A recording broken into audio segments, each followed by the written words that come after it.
Welcome to Mind Shift Power Podcast, a show for teenagers and the adults who work with them, where we have raw and honest conversations. I'm your host, Fatima Bey, the Mind Shifter. And welcome. Today we have with us Emily Cox. She is from North Carolina. She's a therapist at Larkspur Therapy. And today we're going to talk about healthy relationships. But within healthy relationships, there's a whole lot of things we could talk about. But today our focuses are going to be on boundaries and communication, which I think are two key things. If you don't have an order, everything else is out of order. How are you today, Emily? I'm doing fabulous. How are you today? I'm great. I am looking forward to talking to you. So let's start off by telling us a little bit about your background. Excellent. So sometimes therapy is a field that people are really driven to and gravitate towards and wake up and know that that's exactly what they want to be. That was not my experience. I kind of stumbled into this field, but it has been a delightful adventure along the way. So stumbling into it, getting through it through some life challenges and twists and turns, and then being able to help kids, teens, and families for over 10 years now. It's been an awesome adventure. Wow. Good. Well, what made you stumble into it? Excellent question. It's more detail. What do you like? Yeah, exactly. On this lovely adventure that's going on. That might be helpful and interesting to listen to. It was mainly life things that happened, things I expected to go a certain way that didn't go that way at all. I think I changed majors about 12 times in college. No cap. That's legit. I was in the registrar's office a lot.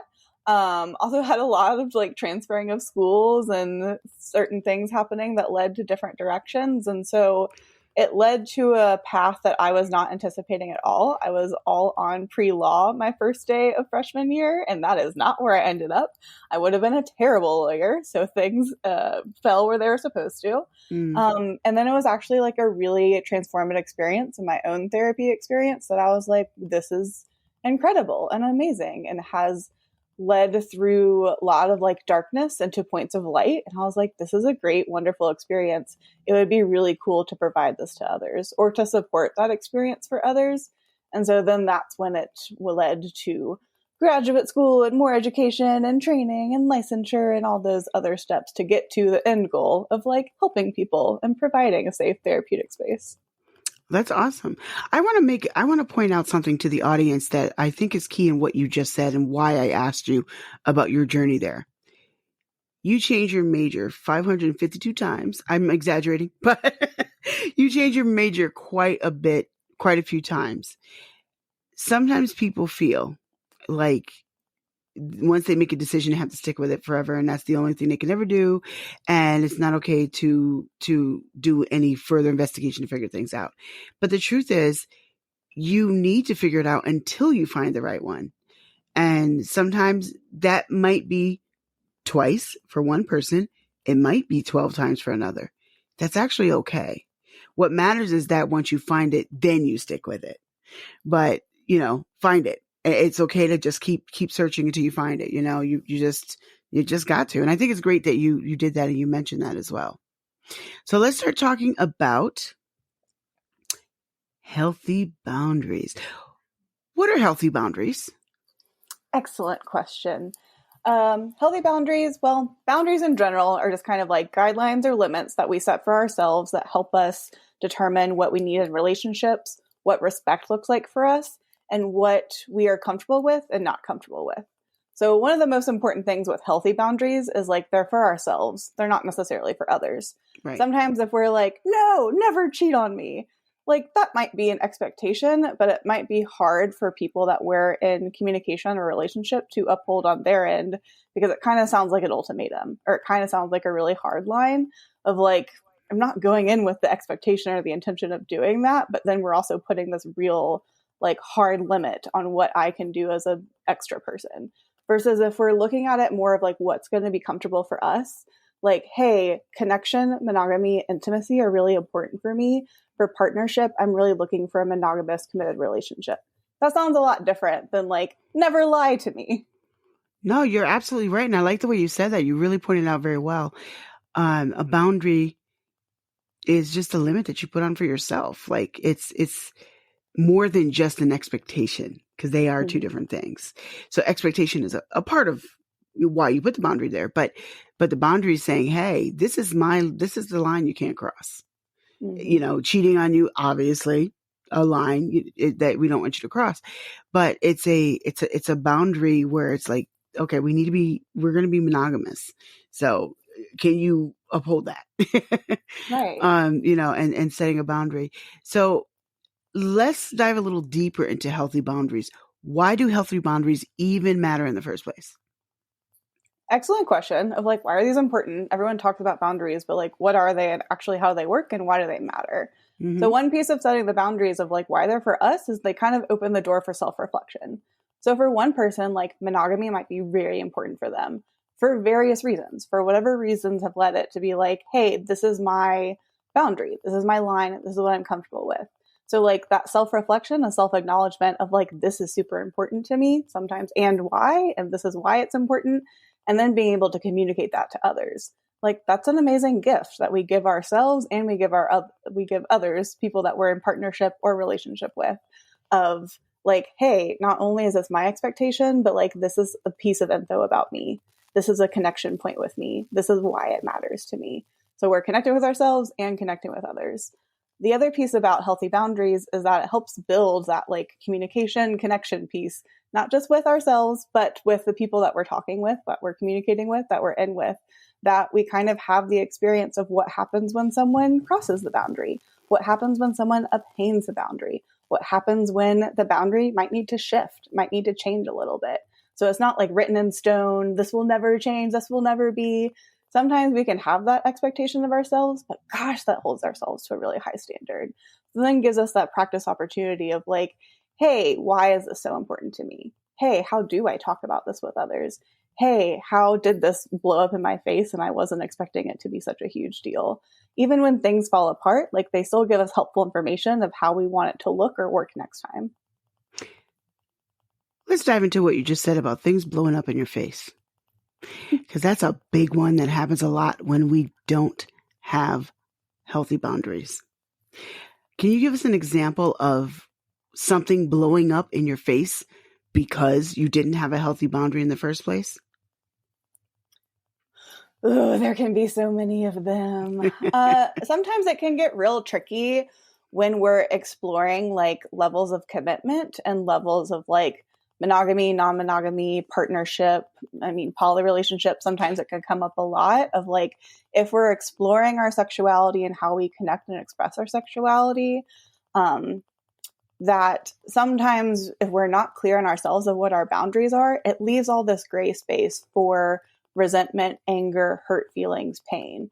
So if we're not really clear of like what an open relationship can look like for us, what we're comfortable with in an open relationship, how we want to bring in partners, how we want to connect with others in open relationship, then all of a sudden it can turn into like, how dare you do this to me? Have we thrown away everything that we built together? Do you not want me anymore? Do you not pick me anymore? There can be beautiful, like supportive, respectful, open relationships. But if they're not brought in with a level of like consistent communication, clear, respectful communication, and clarity on boundaries of like what the boundaries of those lines are, then it makes for a lot of this like mucky space where it then goes into like, ooh, how is this like impacting me? Let's talk about friendships, because it's a little bit different than, romantic relationships. People talk about romantic relationships not a lot, and I think people don't talk about friendships enough Mm-hmm. when it comes to relationships. I think we both know that the same principles apply to both. Um, on in most perspectives, there are some differences, obviously, but the principles apply to both. But I think we tend not to recognize that, and that leads to explosions. Mm-hmm. So, in a friendship, what does a healthy boundary look like? Specifically in a friendship, you and I are friends, let's just say. Yeah. And so what would be a healthy boundary that I should have for you? Excellent point. Well, a healthy boundary would be something that would kind of speak to something that's important to us or like key to us. sometimes it comes up a lot in friendships, specifically with like communication styles. So if there is someone who really gets a lot of validation or support from consistent communication, really wants that group chat to be popping off, really wants to be checking in, really wants to be doing things and talking things and sending memes back and forth, that can be really important for one person in the friendship. Another person in the friendship might need something else, or that communication doesn't mean the same level of like impact or intimacy for them, that they can disappear for days at a time. They might respond when they think about it and then lose their phone for 3 days. They might not value the written communication as much. We'll see how that's like a misalignment. So what can happen if there aren't like healthy communications is then it leads to this like simmering resentment or like frustration or like, oh, they're flaky. They never get back to me. Well, they don't feel like a good friend. That all might be true, but then like, how do we connect and communicate with that? An example of a healthy relationship in that scenario would be communicating like, hey, it's really important to me that I have connection with you. I really love that we can connect through text. Like, I know that we're all really busy. We have a lot of stuff going on, but getting this feedback is really helpful for me. If we're going to disappear, we're going to have connections. I'd like you just to send me like a signal or like a thing. It's really helpful that I would have that so that I know that we're still connected in our friendship and we're still together, even if we're not constantly texting all the time. All right. This podcast is for teens and the adults who work with them. So everything we're saying relates to people of any age. It doesn't really matter. But let's use a real world example for teens. Let's say I have a boyfriend. We'll call him Jerry. Mm-hmm. And you talk with Jerry a little bit too much when I'm not around. Mm-hmm. And that's stirring up some feelings in me. I'm feeling some kind of way about it. So, jealousy, typically it's jealousy or, insecurity, whatever it is. But maybe I have a real reason to feel that way because you known as a school hoe and you talk to everybody and you just go around talking to everybody. So I have a reason to feel that way. But even if you're not that way, my own insecurities, whatever the reason is, doesn't matter. I'm still not comfortable with that. So in that situation, what is the boundary that I need to set and communicate to you to maintain our friendship and then maintain my relationship with Jerry? Mm-hmm. The delightful Jerry. Well, that's a real one. That happens. Yeah. Well, it happens a lot. Jerry might be delightful. Who knows? The most important thing is like getting clarity with ourselves in that scenario of like, what are we seeking out of this? What are we seeking out of support? What is going to connect with us? Because our knee jerk might be like, back off. Right. Leave him alone. You can't ever talk to Jerry. Leave him out. Attitudes. Right. And also like, if you don't, it raises the stakes. So like, oh, back off Jerry, never speak to him again. Well, if Jerry and friend have bumped into each other in the hall, what's going to happen now? Like it then sets up this expectation for everyone involved and for ourselves of like, well, do I got to blow up? Do I got to reinforce this? Do I got to show out in a way that is going to be authentic to me because I told them not to do this and they did it. So now all hell is going to rain down. So clarity of like, what are we expecting out of this? What is reasonable for us to expect out of this? So being like, never speak to each other again. We could say that. Would that be likely to happen? Who knows? In some situations, maybe yes. In some situations, likely not. We're going to interact with different people and have different expectations. So being clear on kind of what's reasonable and then being clear on like what we are seeking for itself. So like if it's kind of an insecurity or like I can't have full trust in Jerry or like things are happening with Jerry that kind of lead me to have some concerns or some questions, then that would be more of a conversation with Jerry or like a more of a connection with Jerry of like, hey, there's things are coming up is causing these reactions with me in our relationship. I feel really connected to this relationship that these things would be helpful for me. If it's something more of like kind of dynamics or frustrations or not having full trust in the friend that we're like, ooh, I really know I trust Jerry no matter what, but this friend might be doing some stuff, then it's kind of like, okay, what is an expectation that we could have for the friendship? Do we want to maintain the friendship? Do we want it to look differently? Do we want distance? Would that be helpful for us? If we're clear on that, then we could go into what is really helpful with boundaries is I feel statements. So like back to our social emotional learning in elementary school, if we were exposed to that. So kind of, I feel frustrated when you're running into Jerry all the time, because it creates an uncomfortable dynamic in my relationship, and I'd really like for you to touch base with me. Yeah, but that's your problem. Jerry and I are just friends. I know that you're friends with Jerry, but I'm also in a relationship with Jerry, and I want to maintain this friendship with you. And Girl, you just doing too much. You just doing too much. I might be doing too much. We might not need to be friends anymore. Exactly. We need to have those conversations, because that's a real issue. That's a real common issue, and not just with teens. It looks different in the adult world a little bit, but it really is the same thing.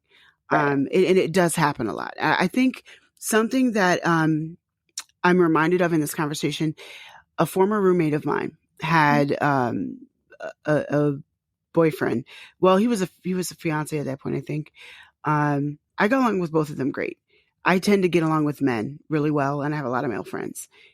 I actually make it a point to make sure I communicate with, and even if I don't befriend their girlfriends or wives, I make it a point to make sure that I present myself as not a threat, even if I don't know them that well, just because I don't want there to be issues. I don't want to be the cause of an issue in their relationship.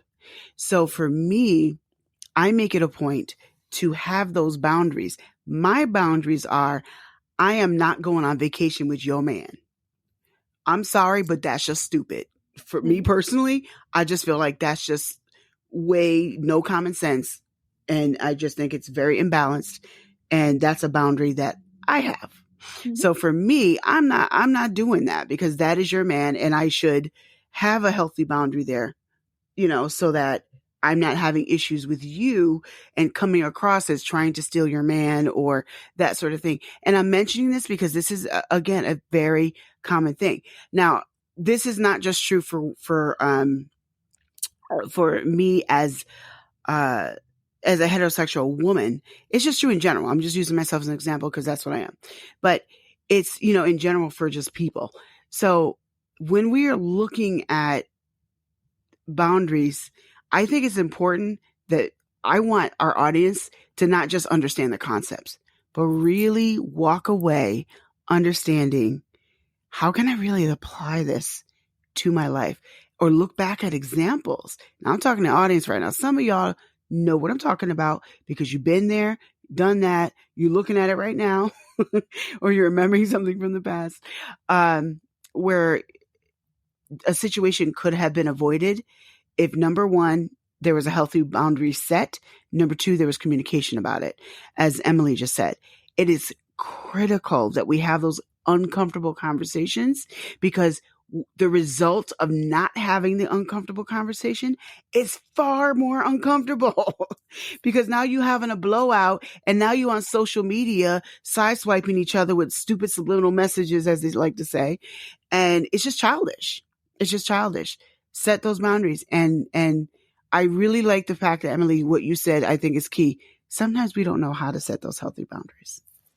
So we got to decide what is that? And sometimes you're not going to figure it out until you have some experiences. Let's just be real. Mm-hmm. There's no magic book that says, here's A, B, and C, but A, B, and C don't mean anything to you until you actually understand their application in life. So for some people, and I'm one of those people where I can understand a concept, but it doesn't mean a damn thing to me until I actually really understand it.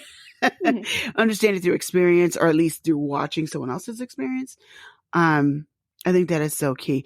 What are some of the key ways that we can communicate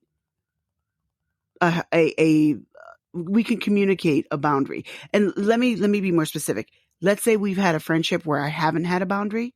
I just discovered that I should have this boundary, so I'm now going to implement this boundary. How should we communicate that? Because people get pissed off about that sometimes. Mm-hmm. One is this great piece about boundaries that, like, we talk about it. You brought up a great point of, like, a lot of us are experiential learners. So, like, we can talk about it. We can listen to the podcast. We can watch the TV show. But then, like, ooh, I actually have to do it? That's scary. Yeah. And, like, it's supposed to be. Life can be scary sometimes, but also the mistakes are what leads us to growing. Sometimes we're like hermit crabs, right? If we never get out of our shells, like, we can stay stuck in the shells. We need to move shells sometimes and like get to that bigger stuff. And sometimes we Yes. do Yes. that by like getting vulnerable, like letting our squishy undersides come out and being like, I got to get to my bigger shell. So through practicing, through messing up, through having these blowouts, like, you know, we go into it, we're all prepped, we got clear in our boundaries, we know what we're going to say, and ooh, it did not go well. It was knockdown, drag out, it was awful, and this friendship just blew up in our face. It feels like the end of the world, but it actually is like moving us to that bigger hermit crab shell of like, oh wait, now I know this. This is what didn't happen. This is what didn't turn out the right way. But like, what did I learn from it? Or like, I gained something from it. So going back to communicating about it, people get real anxious around like, yeah, you're talking about boundaries. You're like having me practice in session, but like, this isn't going to work. This person's not going to like that. They're not going to respond well to that. This is going to blow up in my face. So sometimes I go like, let it. It might. Exactly. We are not in charge of other people's reactions. Exactly. So sometimes we respond to like fear states of like, well, I don't want to piss somebody off. Well, I don't want to upset them. Well, I don't want this friend to leave me. Like, we want to be accepted. We want to be supported. We want people to validate and be in connection with us. And sometimes we can feel like communication is putting that in threat or under attack. In reality, it's opening us up to this like deeper connection, more intimate connection, getting us closer to what we want. But that fear of rejection can keep us from doing it and like keep us walking on eggshells. So sometimes it's going to blow up.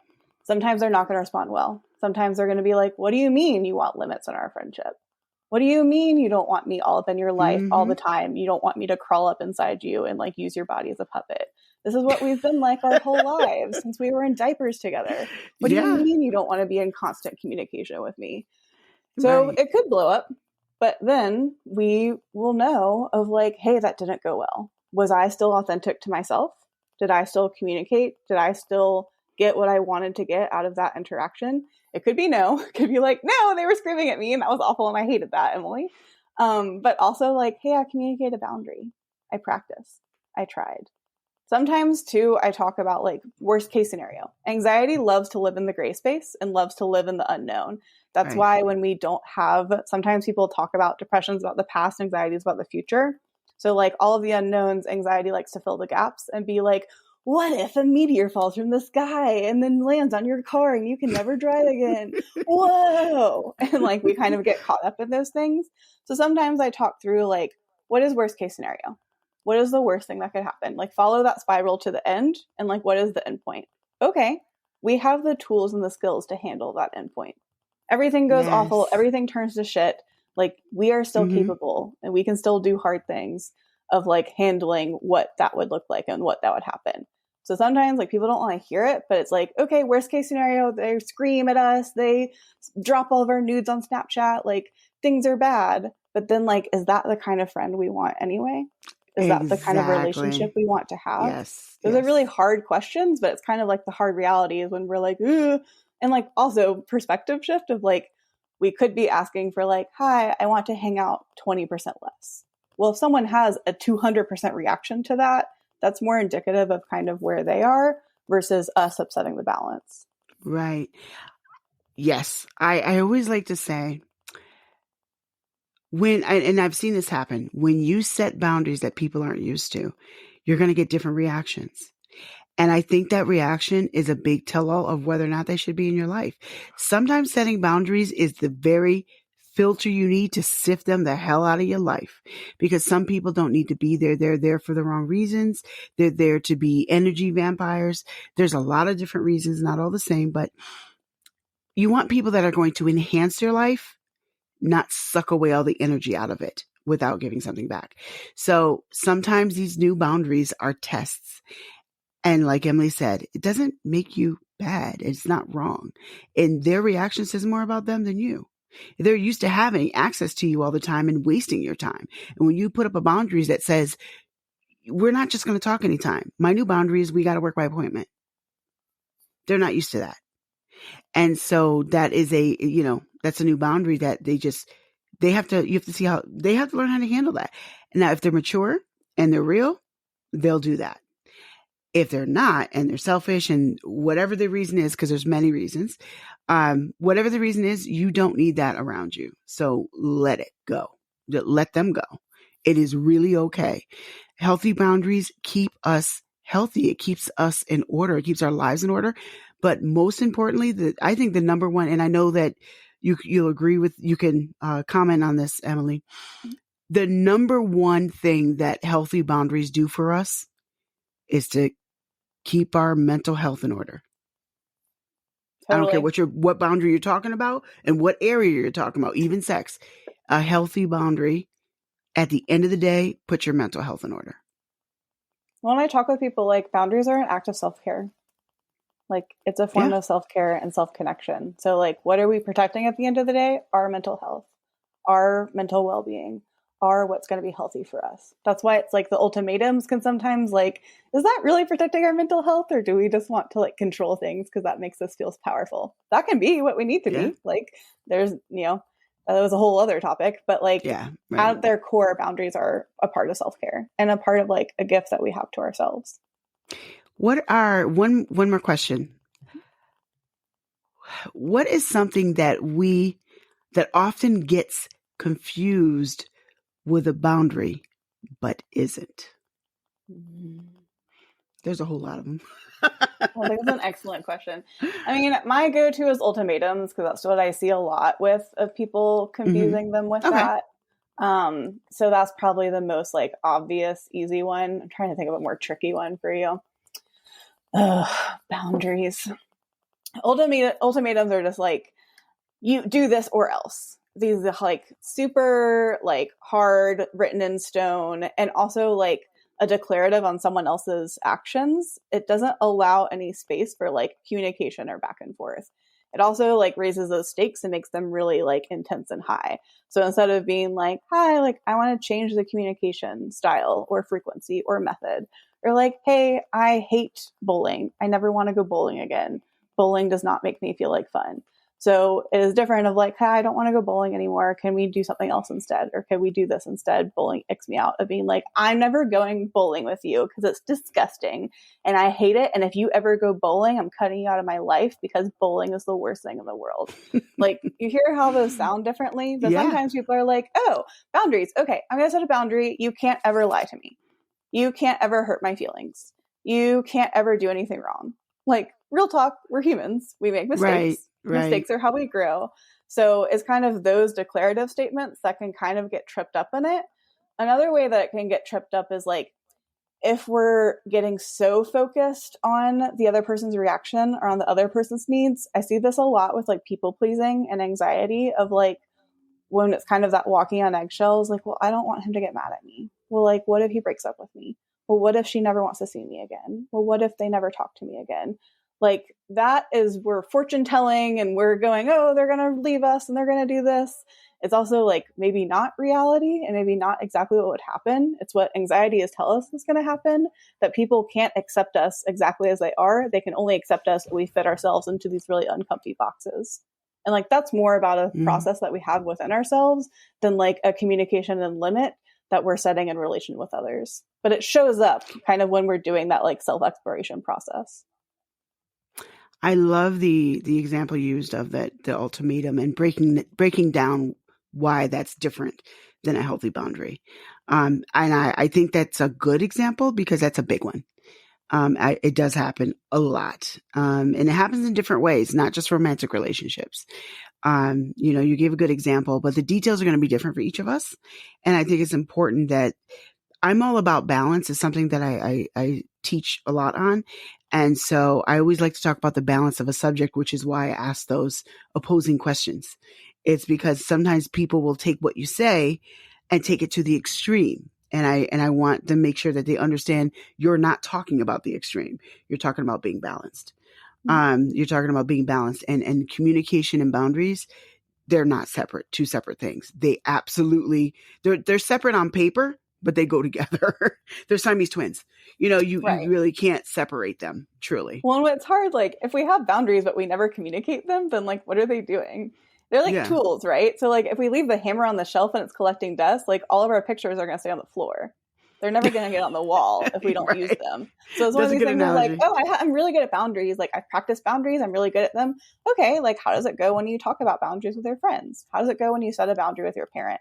Oh, well, I would never do that. Well, like, that wouldn't work well for me. Well, like, that's not going to go. for me. Well, like, we've practiced a lot of boundaries. We've done that self-exploration, but like, how we actually practice communicating about it. So like, the hammer's sitting on the shelf, it's not being used, and we're not getting what we want out of it. Yes. Well, Emily, it has been awesome talking to you, especially the conversations we've had off air, which have been entirely full of laughter. It really has been a lot of fun talking to you. And thank you for coming on. I really appreciate it. Thank you for having me. It's been great. And now for a mind-shifting moment. I want you to think about this. Look at all the relationships in your life: family, romantic, friendship, even work. Have you set healthy boundaries in all of them? What is lingering in the back of your mind and you have not talked about, you have not communicated about because you're afraid to? Whatever just popped in your mind is the very thing you need to deal with and communicate. Just think about that. Thank you for listening to Mindshift Power Podcast. Please like and subscribe to my YouTube channel at The Mindshifter. If you have any comments, topic suggestions, or would like to be a guest on the show, please visit fatimabay.com/podcast. Remember, there's power in shifting your thinking. Tune in for next week.